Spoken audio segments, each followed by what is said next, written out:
We are back to the warehouse for Ball in Play 2. Moylan can play. Let's talk ball.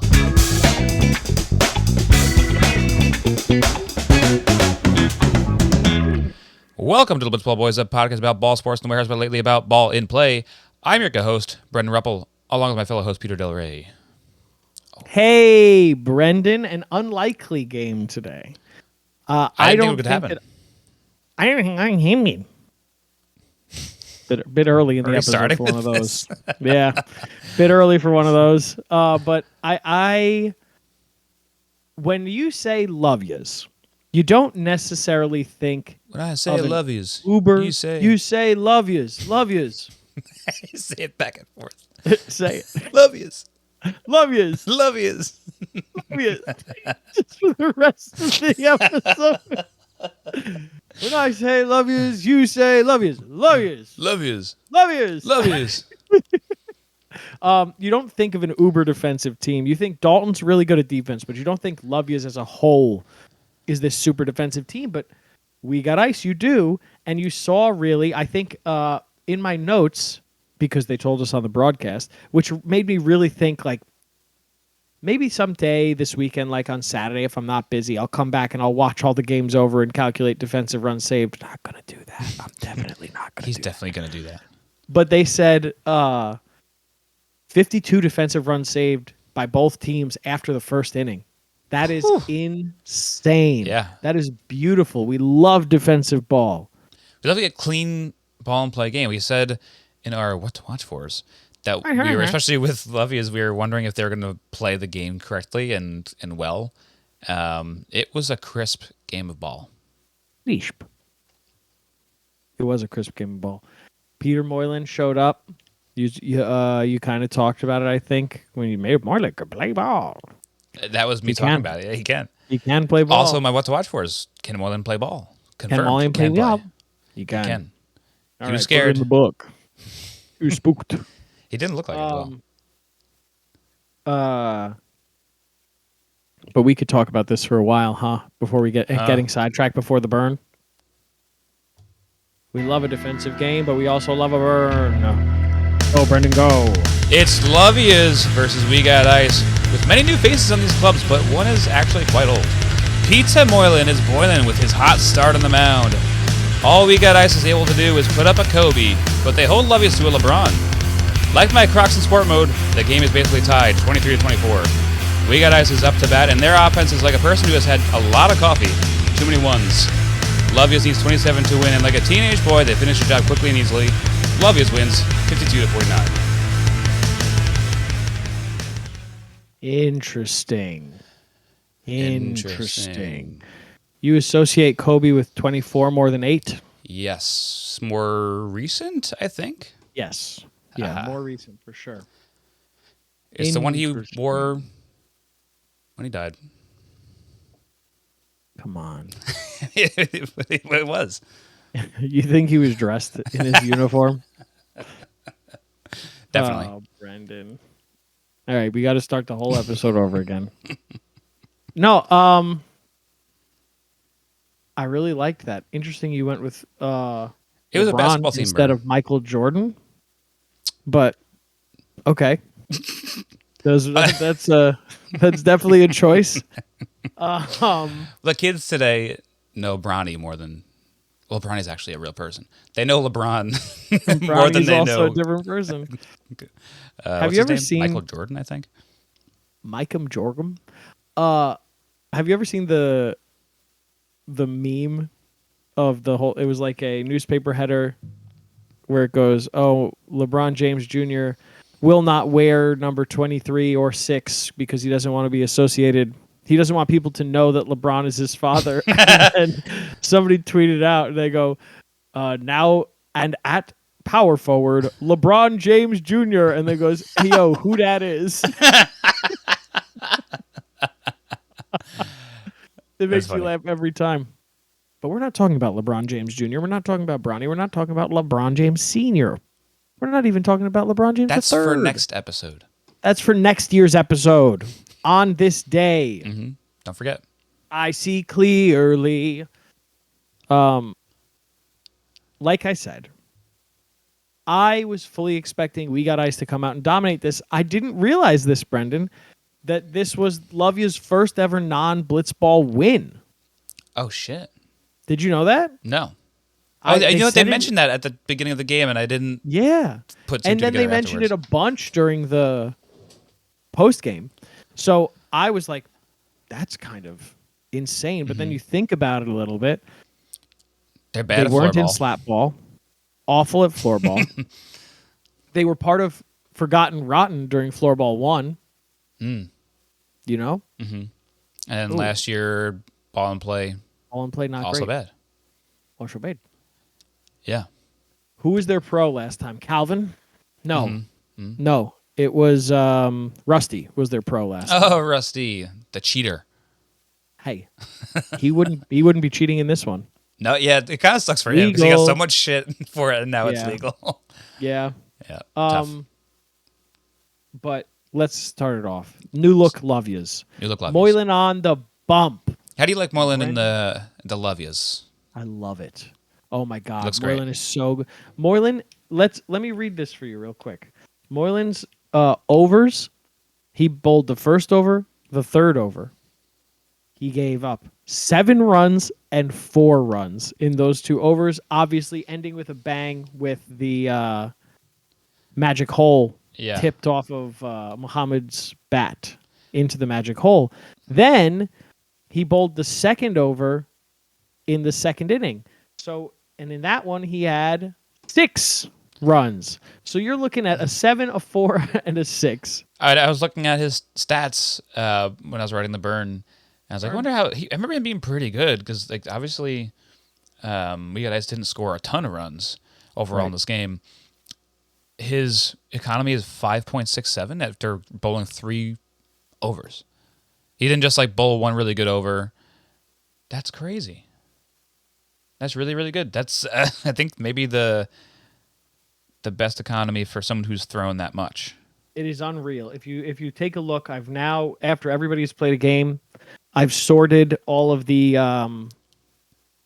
if you go to the stats for bowlers and stats for batters page and scroll to the bottom, I've sorted everybody. He's still not the best bowler based on economy, which is crazy. Because Aaron has only thrown... He's thrown a little bit less, but he's thrown a full over. Aaron's only thrown just over a full over, yeah. So, right. I mean, Moylan's thrown 3 times as much of it as him. 3 times as much. 5.67 economy right now is insane. How does the wicket rates for Moylan go on? Oh, it's not great, but he only got the 1, right, or 2? He got 1, it looks like, yeah. Yeah, 1, and it was the magic hole, which is impressive. Which is fun. Like, the magic hole is a great one. I think that was the one that ended the inning, which is a good time to throw the magic holes. Like, and here's an exclamation point. Right. Exclamation point. Yeah, and Dragon Ocean. But regardless, we'll talk more about Moylan later, spoiler. Nicky comes in to bowl the second over, only allows 13 runs. So now you're seeing 24 runs, famously the Kobe number. Kobe, yeah. Like to meet. You know, Nicky got a little bit unlucky on the mound, for lack of a better term, with the first ball that he threw. Dalton dove for it and he just missed it to block the wall. Like we talked about this a lot. What was it? In the first, well, we talked about this before. Talked about it a lot. Come on, Pete. I think the Dalton one was a funny dive too because it looked like he had like a hesitation in there too. Like he thought it was gonna maybe be a little bit slower and he could like wait on it a little more or something like that. It was almost like mid fall. Like, ooh, I don't have to go to my knees. Oh wait, I do. Right. Sort of thing. Well, I mean, we'll talk about it, right? Muhammad obviously starts off the first over with a big 4, trying to set the tone, right? But then you have Hamad with a kick save to save a boundary, only score 1 instead of 4. Then Dalton smothers one for a dot ball. Then later on, they hit the ball off the side wall, but are able to get defensive enough to prevent them to run more than once. Then Nicky stops one from hitting the back wall after it's hit backwards, which is so Love Yas like. Love Yas, when I say Love Yas, you think of a team that's very smash mouth offense, slamming the ball, going for boundaries only, like whatever, And who usually cares popping about up instead. defense? Yeah, Dalton's got defense, don't worry about it. We'll put up the runs to make out for it, right? Then you have the second over where Nicky's bowling. He's getting balls to go off the ceiling. Jack gets really unlucky with a ball that hits off of a beam and hits the strike zone. Oh, We that need a was better crazy. name for that. Yeah, because I The feel weird saying strike striking zone, wicket. the strike wicket, Yeah. and the magic hole holder. They're so fast to get to the ball. Like this And whole even when Nicky's first over, playing wicket keeper too, he's very quick back there. He was much Yeah. better and Really quick. very had a much higher IQ back there than I would have thought going in. He must Right. have. And then practiced even a at little the bit. end, it's like Nicky saves another one in the third over for a dot ball instead of a 4. Mm-hmm. And this is what we were talking about with. Oh, and then Hamada saves another boundary to get a dot ball. This is what we were talking about when we mentioned before 52 defensive runs saved after the first inning. Like, I wasn't counting these, but this is over 10 alone in the first 3 overs. This might even be over 20 in the first 3 overs. What they did was nothing short of amazing defensively. And then you kind of are thinking to yourself, or at least I was, how can We Got Ice survive this next onslaught? Because like we said, Love Yas are a very smash mouth team. I'm sure that offense hasn't gone anywhere. And it kind of hasn't, you know? But then Daltino with Jack on the mound, first ball, hits into a wicket. And he's your guy. Like he's the one that you should trust the most to at least keep you in games and give you good pitches and not wicket into things. He's usually like a hard ground ball hitter, or if anything, line drive hitter for 4s. We saw him in, especially like breakout and Captain's League ball and play, was so. I think he ended up being MVP, right? Like he was just so extremely valuable. He was so good on every aspect. He's known for a defender, but he came into his own as far as a striker in that tournament. So to see him first AB wicket out was like, oh shit, like this is a huge dagger to the Love Yas offense, because this is your offense guy. He's the one that should be most consistent on your team. And there he goes to the bench. Well, then you have, like, as we were talking about before, with more defense coming in, Zoe is now smothering 2 balls for 2 straight dot balls, saving 2 more boundaries. And you know what the smart defenders do, Peter? Much like in slap ball. Try to eat the ball. They try and eat the ball. Is it soaked in milk again? BBD, tell us if the ball is soaked in milk again. Then it would make sense why everyone's trying to chew on it. Kind of doesn't look like it, but it might be. It doesn't look that soggy this year. Doesn't look that soggy, Yeah. but it might be soaked in milk. Maybe just season. Let Maybe us know. seasoned with like Montreal steak season. That's why it's more of a savory season this year. Hashtag savory season. Hashtag savory season. That's going to get started. Without a doubt. I was going to say, but the thing that they're doing is knee pads. Interesting. Well, they had them last year, because I do remember that famously Justin Pennick last year talked about how he doesn't wear knee pads because he's a real man. So I think they had those last year, but yes. Yeah. A lot of the knee guys pads are are using helping it for out. sure. Muhammad then comes into bowl, and he gets helped out from the defense. This time, Jack, where Jack dives to save the ball from hitting the boundary, only allowing 1 run instead of 4. Then again off the sidewall right to Jack, who stops it for a dot. And then Zoe saves another one for a dot. Now, through these first 2 overs, again, 14 and 8. The 14 is a lot, sure, whatever. Who cares? I say 14 is like not ideal, but it's not. You didn't get blown up. Well, okay, 14 is a lot for this specific game. Right. When you For know this what you're going up specific game. against. At the time, we didn't really know it, but 14 in an over is going to be the most you see in an over, which speaks volumes to, or at least a completed over, which speaks volumes to what's about to happen, right? Then you come into the third over, and we see for the first time in the last, what is it? It was 12 overs the game before this, and then it's been 3, It's 4, been 5. So 17 overs have been completed without being stopped because in hook, line, sinkers versus, oh, I'm sorry, I mixed up the game 3 and game 2. Regardless, my God. Jeez Louise, just turn the Holy podcast shit. off. Everyone turn it off. We'll come back. Just turn it off. Regardless, we see for the first time this game. I wasn't expecting this going into the third over, but we see it get cut short because Hamad hits the ball right back up the middle, which is saved by Muhammad for a dot ball. Then Hamad pops the ball right up to Jack to make an easy catch for the wicket. Mm-hmm. Then you only have the ball tipped backwards for one by, who is this? By Peter Moylan. And then Nicky tipped it backward for a dot. And then Nicky hit a line fucking drive at Muhammad, who caught it for a wicket, ending the inning. Watching it in slow motion, I don't know how he did it.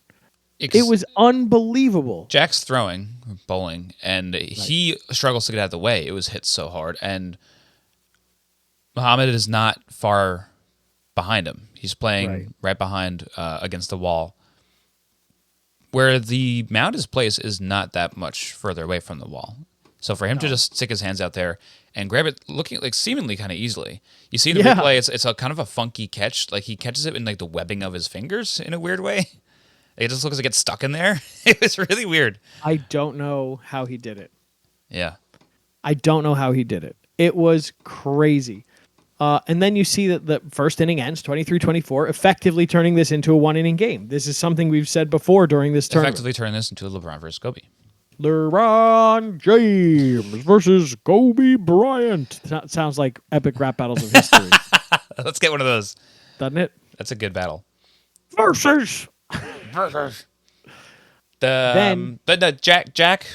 I want to point out he was great. I feel like in the last tournament he was not that good of a bowler, and it was surprising because he's supposed to be Mr. Thrower Man and good at that sort of thing, and he was disappointing in all facets of the game last tournament.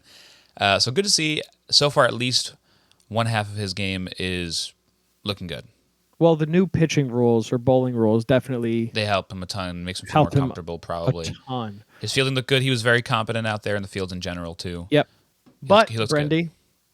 first ball of the second inning, and we see for the first time in this tournament, one player does not record a ball faced. As Zoe hits the ball, we have Hamad bowling. Zoe hits the ball right back at him. And we've seen this before with the cricket players. They are very quick to just grab the ball when they're bowling, grab the ball, turn around, and get a wicket. Really, really fast with it. Yep. And unfortunately, Dan falls victim to this. And what did Melinda call it? A diamond. Oh, something. Yeah. She called it a diamond something. Where he was, it's the other word that we're forgetting. Is like when you haven't scored any, you haven't scored any runs, but you get wicketed out. This one you haven't even faced a ball and you get wicketed out. Yeah. So he gets wicketed out. You're right about the diamond part. I mean, a diamond duck might be it. I think diamond duck. And there's like another duck that's not a diamond. Nate, reach out to us, please. Let us know. Give us terminology. I think it's diamond duck. I'm not even joking. Usually I'm joking when I tell people to reach out to us. But Nate, we got to learn more before this World Series this summer. He gets diamond ducked, quack quack, right? That's what we say. Quack quack. Then Muhammad comes up, and it's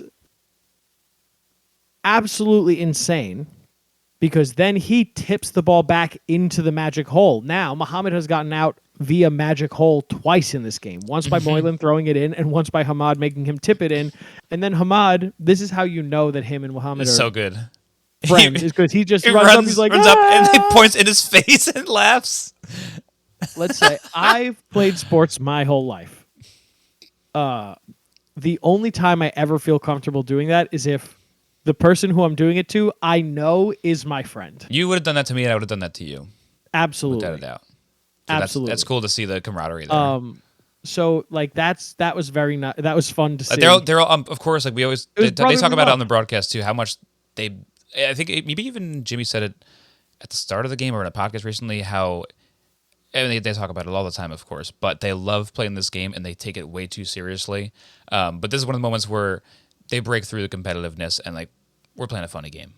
Yeah, You know, they really loved it. If you watched Brendan the post game, Hamad and Muhammad both said that they like got off to a good start for this because they showed up to the warehouse early, and every break that they had, they were facing live balls, so that they could get used to the batting. smart.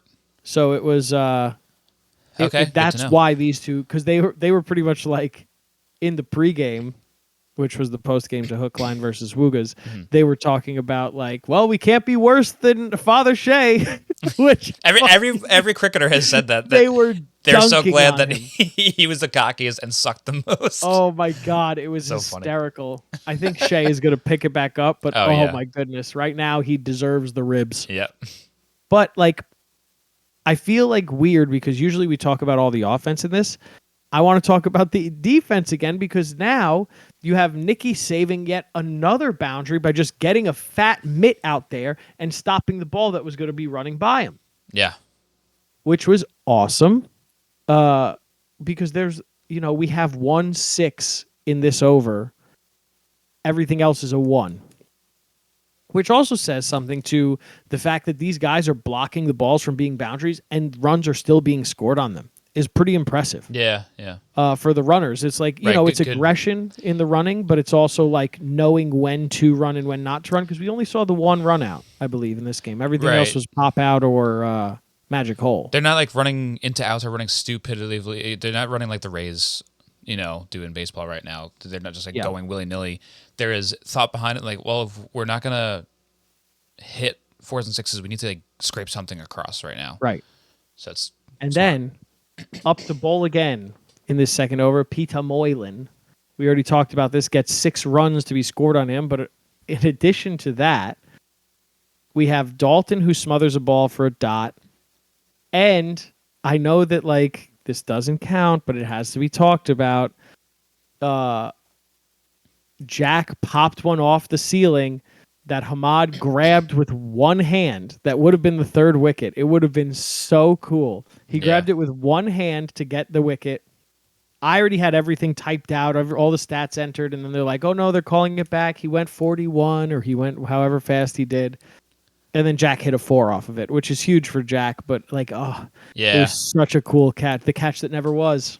Catch never was. The coolest catch that was never made.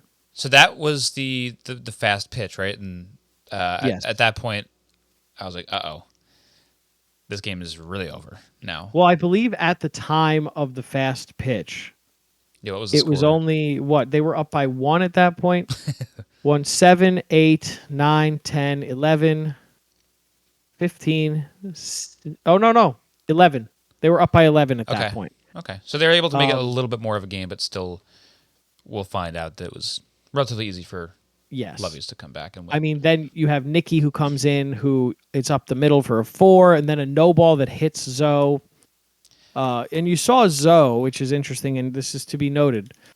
Zoe, every time he got up after the Dan wicket, Zoe was just bunting to get Jack up at the plate. Which I didn't He love touched because on this. Jack wasn't really hitting that great either, and So Rose kept he saying in the touched on booth this, that Chris. he's like, why Brendan. didn't?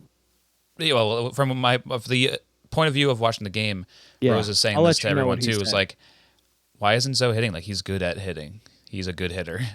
So they talked about this in the post game, and they asked, they were like, why? Like, we saw you when you took a real swing, you hit a 4. Like, what happened?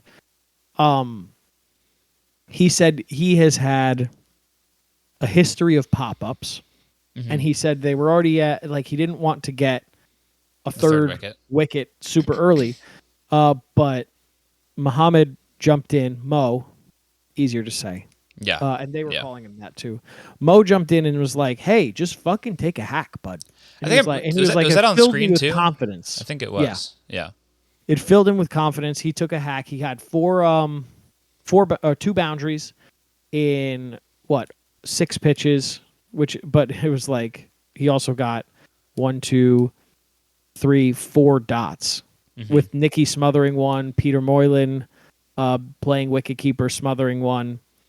Yeah. So I think I remember in that same conversation too that Zoe or Jack were like, "Well, we figured if we just keep getting ones, that will that'll kind of add up eventually." And then Mo was just like, "Dude, just go up there and hack." And then he doesn't even know them as well as we know their game. Like the two of them, when they really probably have their confidence behind them, they can absolutely be smashing home runs.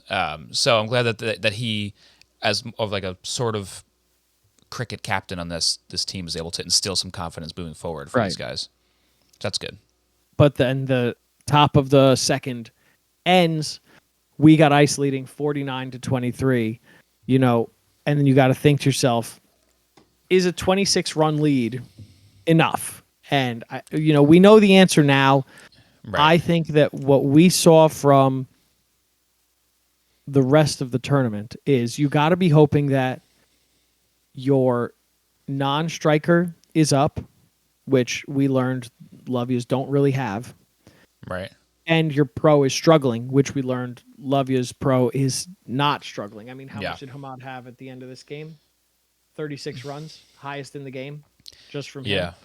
And even after seeing the first inning, you're like, okay, well, like the score, like both teams, like neither one scored over 24 runs, so we should be all right. But at the same time, they just had an entire inning to get their feet underneath them too. So you feel like the momentum is definitely with the striking team coming back. What's the term when they're the chase? When the team on chase right now, I think has the momentum, even though neither team has had this big of an inning before.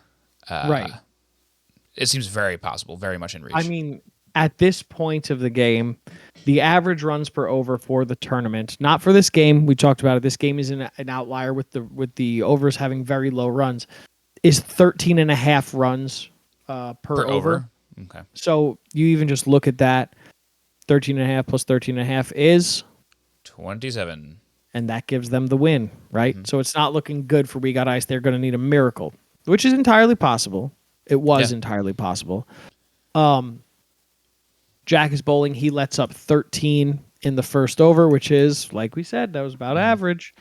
And the key when you're chasing too, I think, is to really make sure you don't get an early wicket against you.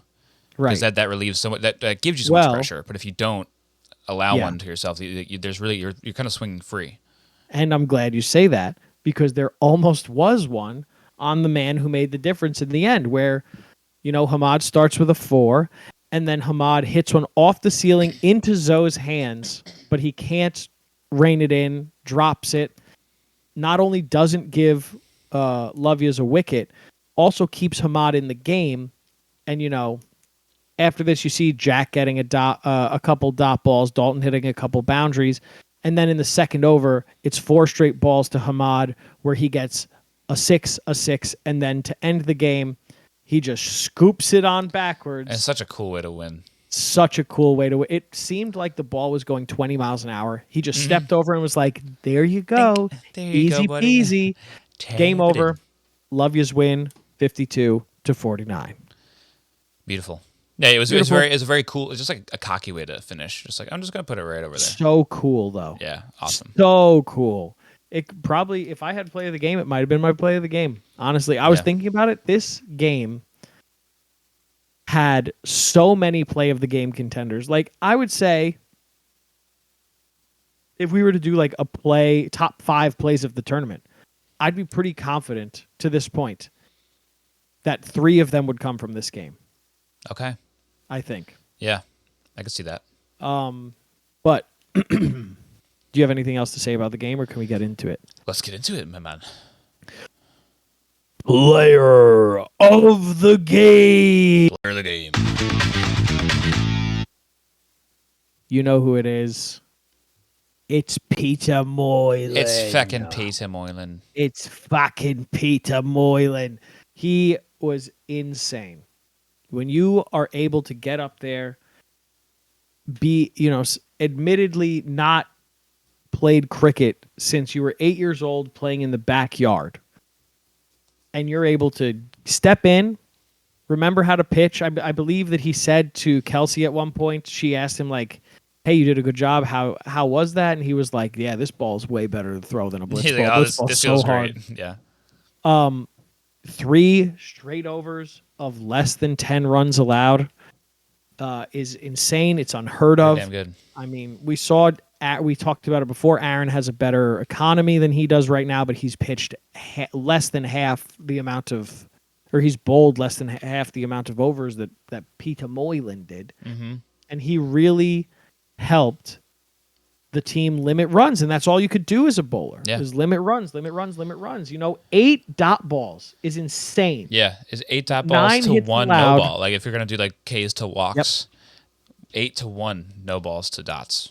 9 hits allowed, 15 runs scored. Yeah, On the 9 hits. That's insane, Brendan. it's really good. He looked really Absolutely confident up insane. there. Like for someone in his pregame that said like, yeah, I really don't want to go out there. I haven't like, had to play on this field before, and I haven't played Yep. sports in a long time, and I don't want to get made fun of. And then goes out there just like dink dink dink dapple dapple dapple dapple, and just like Yeah. just he was the best that we've seen so far. I mean, honestly, we were talking about this before we started recording. I think the winner of this tournament may be coming from this game. And I think that if you have Hamad firing on all cylinders, Dalton being great in the field, Nicky, being able to hit the ball really well, and then you have Moylan being an absolute bowling machine, I think Love Yas might win the whole thing. But this is just after the first round. Yeah. So we still Yeah, haven't seen anything that took Dan a can do. humongous leap from where they were last tournament. So I can Yeah. see where you're coming from. Absolutely. What do you think it is about Moylan's bowling that makes him good? Because he doesn't look like he's doing anything crazy. Like when we saw, who was it, Sanjay had the crazy pitches last game. Yes. His stuff was visibly different and like kooky looking. Like whoa, that seems like it would be difficult to hit. But Pita looks like he's just like maybe just coming from a pitching background, is able to locate really well. So when he wants to put it somewhere, he can do it like extreme accuracy. That's what I'm thinking. Maybe that is exactly what I was going to say. I think it has to do with the fact that he's super, super accurate when he bowls. Hence the one no ball. Hence the one no ball. And like, I mean, it has to be the accuracy, right? Not to mention the fact that he's been pitching, not bowling, pitching in very high pressure situations. Yes, this doesn't get to him at all. So, he's just out there having fun. I think that after that first over, where the nerves were kind of there, where he was like, fuck, I've been talking so much shit, I need to show up now. Bowls the first over, and then he's like, fine, I'm in the zone. Yeah. But yeah, Peter Moylan, well deserved. By the end of this tournament, we might be calling him MVP Moylan. Who knows? Who knows? But Brendy, what's your play of the game? Play the game. It's the Muhammad catch to end the inning on the wicket. It was crazy. We talked about it before. Really fun to watch. It was hit by a beast of a person, too. Someone with really big, thick legs who can hit a line drive as hard as anyone in the warehouse. Maybe not as hard as Lou or Trevor, but he's up there with those big guys. Hit him really hard. And that guy, he's new to us. And now he's still pretty new, actually. But crazy to watch him do it. Crazy to just watch him stick his hands out there and be like, oops, it fell in here. Yeah, my bad. Maybe the coolest defensive play we've seen in any sport ever in the warehouse. Yeah. It kind of just like blink and you miss it, but he was ready for it and he just made it look like routine play. Sometimes you'll see the pitchers that catch the line drive comebackers, and it looks like they're trying to defend their lives. This wasn't like that. It was just he meant to catch this ball. Yeah, he was like, yeah.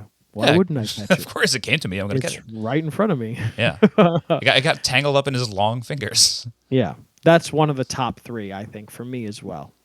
It was this cool. game was full of highlights. And a great moment to get it on ESPN. I love when a wicket ends an inning. Me too. It's fun. Me too. Just like when Muhammad got magic dotted to end the inning, right? That's not a part of it. Brandon. Not a part of the award. You said it. That's rude. I said it, though. Brendan, you have a big decision now. Famously, Famously, Brendan, you have a big booger hanging out that you're going to say. we decide the next award together off screen, but I told you, I gave you some names. I said, Brendy, you're announcing it this week so you can decide on who it is, because we're probably never going to see a game with this many outstanding defensive players again. So, Brendan, it's time for the BBD Memorial Defensive Player of the game. The tournament. Holy shit, we're deciding early. Oh, I no. just gotta press the button quick. Go ahead, press that button. I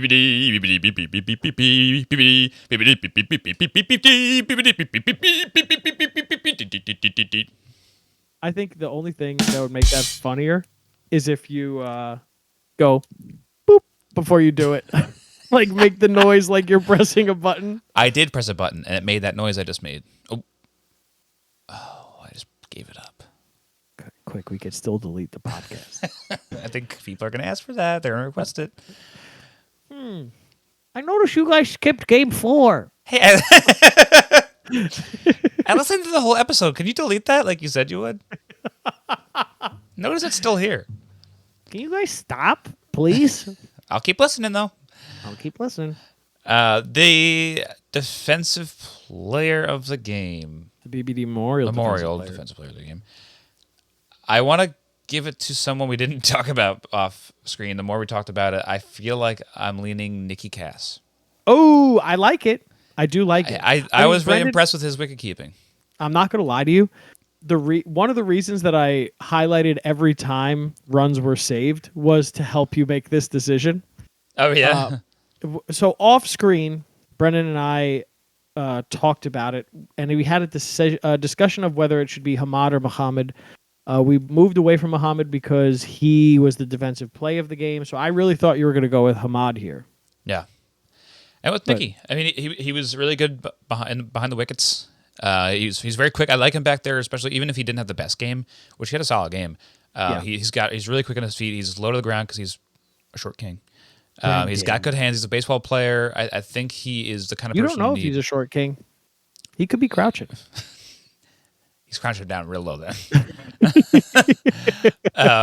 He's up there. He's like an athlete back there, like a Luke or a Lou. I love him back there, and he didn't bowl too bad. Bowling is a part of defense, and he bowled pretty well. I think 11 runs per over, if you will. So that's about, and that's in the upper range. He's not in the six top of guys, but it's only been 6 top balls is great. 6 dot balls incredible. No this team is getting a lot of dot balls. Yeah. On what 36 balls, you're having 14 of them be dot balls is an absolutely insane number. Not to mention the 3 more that were wickets. Yeah. Insane. But great job, Nicky, for improving your overall game too, in general. Not to mention how many of those 8 dot balls that Moylan had do you think were a result of Nicky's defensive play? Yeah. Right. At least a couple. Absolutely. At least a couple. And at least a couple of the times where Moylan was up there, did he save boundaries from being hit? Yeah. And when Hamad was up there. Yeah, we've seen a couple blunders back there from other wicket keepers, and it turns into 4 runs. So yeah, it's important. We've seen that. We've seen that. We've seen it. So now, Brendan, sorry to just spring this on you. Don't spring it. That's the end of Love Yas versus We Got Ice. Oh. We know the next game is Baggage versus Woogas. Oh. Instead of doing a what to watch for, or we could still do a what to watch for. Now that we've seen every team play, we could do a what would Jesus do. That would be fun. What would Drew Davis famously? Our Jesus. We can now do a preview because we've seen all the teams play. Okay. So do you want to do both? Do you want to do what preview? Do you want to do just a preview? Do you want to I like what we've been doing. What we've been doing kind of turns into a preview anyway. If you want to just keep rolling with the same segment. I'm good with it. Baggage versus the Woogas.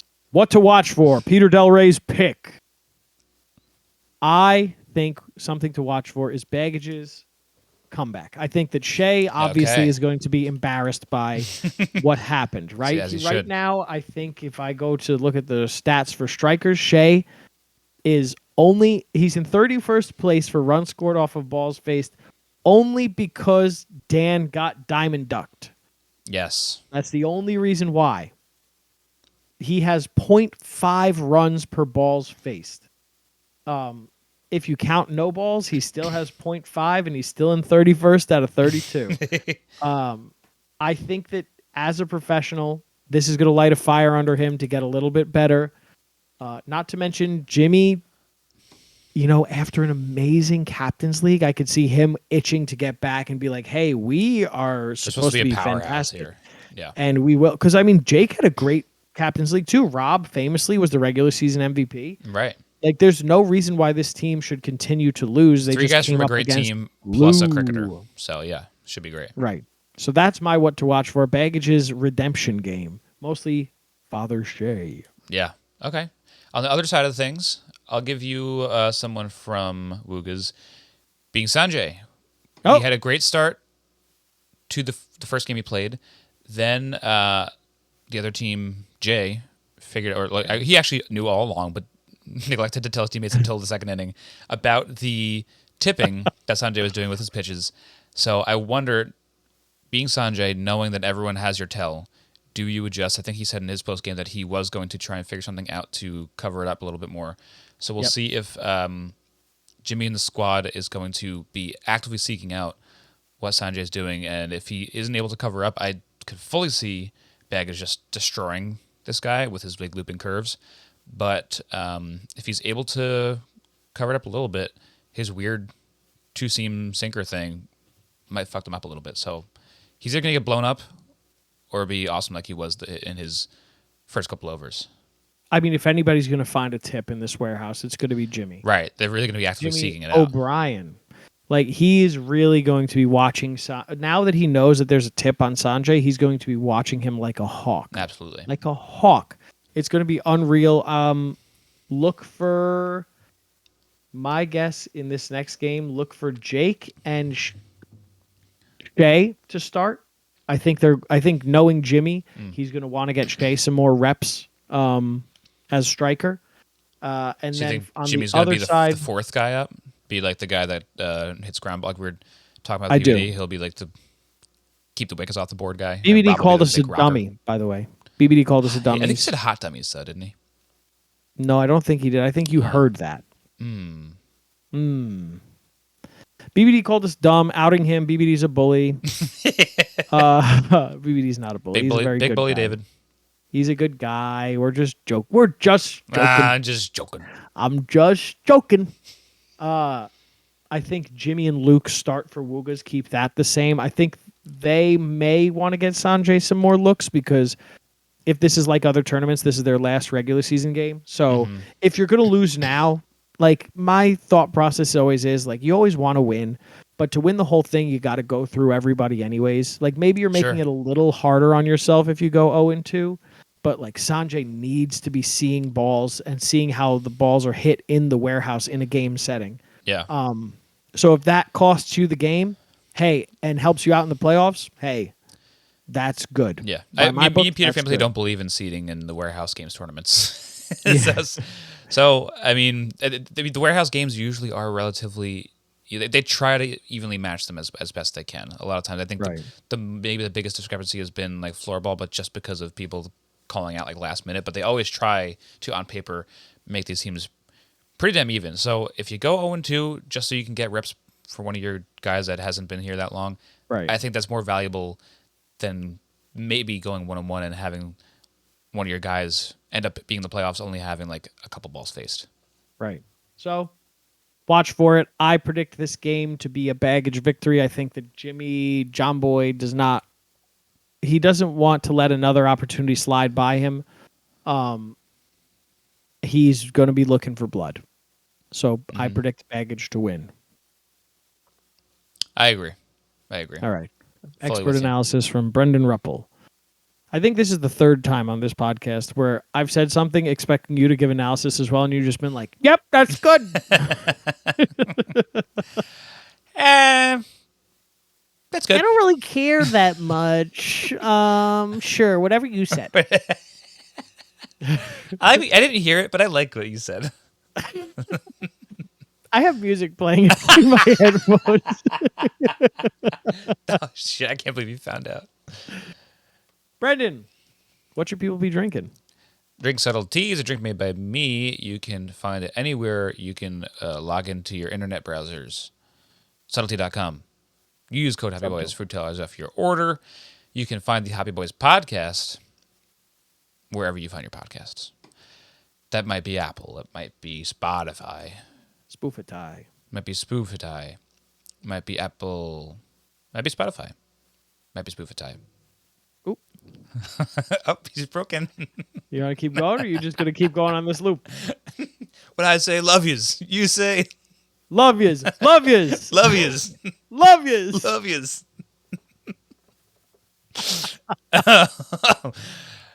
You can also listen to The Lonely Boys, the podcast about Gossip Girl, and you can watch us on YouTube, wherever you get YouTube. Blitzball Boys. I got it at YouTube. I will plug my brother Matthew Del Rey. I love him very much. He's a good boy. Give him a hug and kiss if you see him. God knows he needs it. Place he has stars. Beyond that, Brendan. Anything else you want to talk about? Nope. Bye. Bye-bye.